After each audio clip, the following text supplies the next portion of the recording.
Welcome to Solanki education digital. તો બાળકો, ચાલો આજે આપણે શીખીશું ધોરણ 7 ગણિત સ્વાધ્યાય પોથી પાઠ છે બીજો, અપૂર્ણાંક અને દશાંશ સંખ્યાઓ. 9 ગુણાકાર કરો.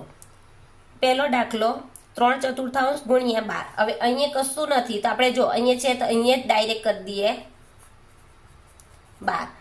4 તાલી 12 એટલે જવાબ કેટલો આવ્યો? 9. 15 છે, 15/3/5 5 તાલી 15 એટલે 3 તાલી 9.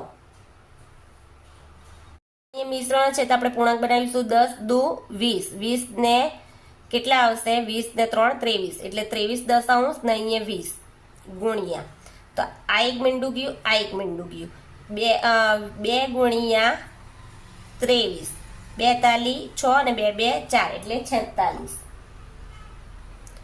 હવે અહીંયા જુઓ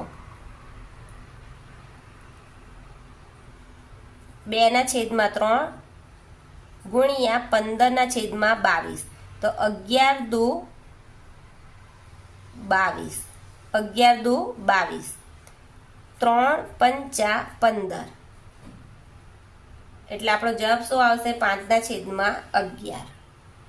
હવે અહીંયા આપ્યું છે 3/4 ગુણ્યા 5/7. હવે અહીંયા તો કોઈ સંખ્યા ઉડતી જ નથી એટલે આપણે ડાયરેક્ટ ગુણાકાર કરીએ. 3 5 15 ને 4 7 28.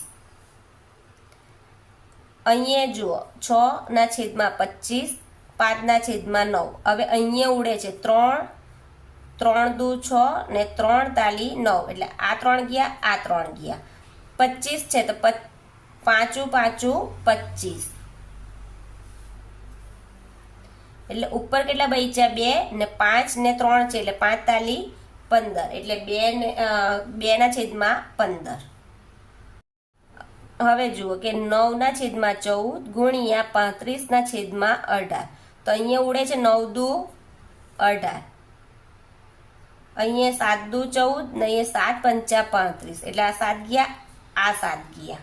તો ઉપર કેટલા બચ્યા? 5 ને નીચે કેટલા બચ્યા? 2 ને 2 4, 2 દુ 4 એટલે 5/4.